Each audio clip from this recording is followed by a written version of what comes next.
پاکستان کے سماجی مسائل اور ان کا حل۔ معاشرے میں بڑھتے منفی اثرات، افراد کے رویوں سے معاشرے کی اقدار متاثر ہوتی ہیں۔ معاشرتی مسئلہ ایک ایسی حالت ہے جو معاشرے کی اعلیٰ اقدار کے زوال کا آئینہ دار ہوتا ہے۔ اگر معاشرہ کوشش کرے تو یہ حالت سدھر سکتی ہے۔ معاشرے میں کثرت آبادی، سماجی مسائل اور برائیاں معاشرے کو گھن کی طرح کھا جاتے ہیں۔ پاکستان ایک فلاحی مملکت کے طور پر قائم کیا گیا تھا۔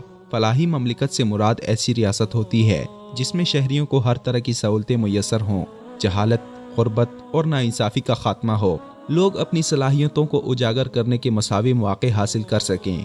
ہمارے ہاں بہت سے ایسے معاشرتی مسائل موجود ہیں جو ایک فلاحی مملکت بننے کی راہ میں حائل ہیں۔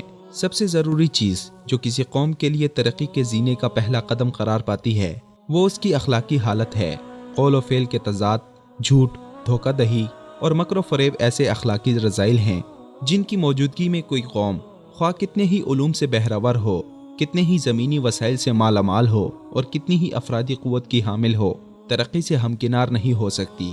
معاشرتی مسائل زوال کو دعوت دیتے ہیں۔ ہمارا ایک نہایت اہم مسئلہ جدید علوم سے ناواقفیت اور جہالت ہے۔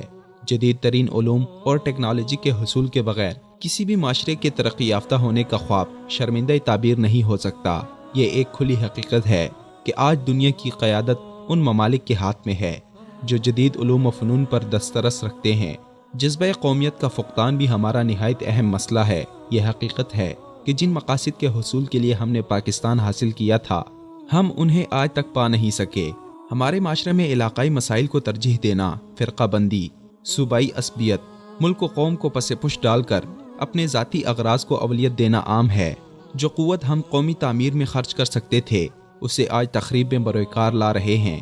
اپنی منزل کے کھڑے ہونے کا یقین ہو تو پھر افراد کے درمیان یکجہتی کو کوئی نہیں روک سکتا، چاہے نسل، زبان اور علاقائی حوالے سے آپس میں کچھ اختلافات موجود ہو، لیکن وسیع تر قومی مفاد کے لیے ایک ہونا وقت کی اہم ضرورت ہے۔ پاکستان کے لوگوں کی بڑی اکثریت ایک مذہب اور ایک ہی نظریہ حیات پر یقین رکھتی ہے اور اس اتحاد کو عملی طور پر مؤثر بنانا ضروری ہے۔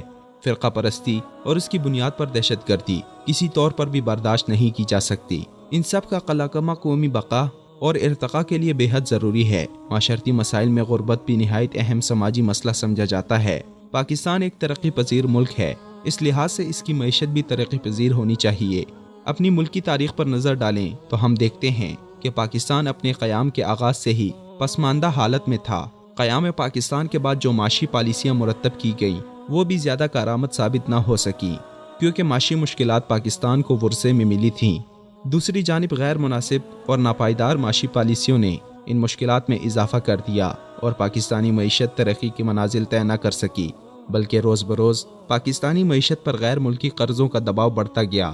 لیکن اس کے مقابلے میں معاشی ترقی کے لیے مناسب اور ٹھوس اقدامات نہ کیے جا سکے۔ آج ہماری پستی کا سب سے بڑا سبب اپنے آباء و اجداد کے سنہری اصولوں سے انحراف ہے۔ خدا تعالیٰ اور اس کے رسول اکرم کے احکامات پر عمل پیرا ہونے میں ہی تمام تر سماجی برائیوں کا علاج مضمر ہے۔ آج بھی اگر ہم اپنی کھوئی ہوئی قوتوں کو جمع کر لیں اور فراموش کردہ اسباق کو از سر نو ذہن نشین کر لیں تو کوئی شک نہیں کہ ہم اپنا کھویا ہوا مقام پھر سے حاصل کر سکتے ہیں۔